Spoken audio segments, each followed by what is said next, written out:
Hi, welcome to Patchabilities. I'm Julie Werzer. I'm the owner and creative director of this awesome, fun company. And in case you don't know, Patchabilities, here at Patchabilities, we specialize in creating beginner-friendly quilted and applique projects that are written so that the beginner can create the project from start to finish without any frustrations. And all of you novices, skilled quilters and appliqueurs are also welcome to do our patterns as well. So this video that you're seeing right now, this is the introductory video in a series where you're going to come along with me as I make a quilt-as-you-go Halloween runner. We're going to learn several different techniques, but we are going to create this runner from start to the very finish.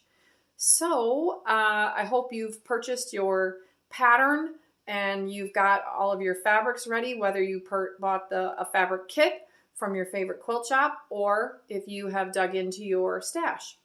So let's dive right on in, shall we? All right, welcome back. So to start with, I'm just going to go through. We've already cut all of our fabric strips, our 2.5-inch strips, as well as our 8-inch strip. That's going to be the end pieces of our runner. I have those all pre-cut here, ready to go.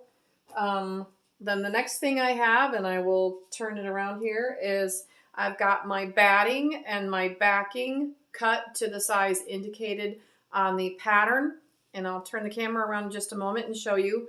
And then the other thing that I've got here is I've got my ODIF 505 temporary adhesive spray, or you can also use the ODIF 505 glue stick. So I'm gonna focus on this for a second and tell you, please don't try to skimp this part. This is your basting spray. It's going to keep your batting sticky to your backing fabric so that it's not going to shift when you're sewing on all of your strips. And that's going to be very important to not have any shift. So we've got these, and I'm going to turn the camera around now and show you how I prepared my batting and backing fabric. All right, so here we are looking at I've got my batting and my backing fabric already cut to the size specified on the pattern. But I went ahead and I did one more little step, and I'm going to make this strong suggestion to you as well. So quilt-as-you-go, I'm going to start at one end, and I'm going to keep building and sewing my strips all the way to the other end. That's my method, and that's the method that I'm going to teach here. Some designers might instruct you to start in the middle and work your way out, but I like to work from one end. So I like to draw lines on my batting to give myself kind of a guide so that I'm going to give you just an example here of, let's just say, this cute cat.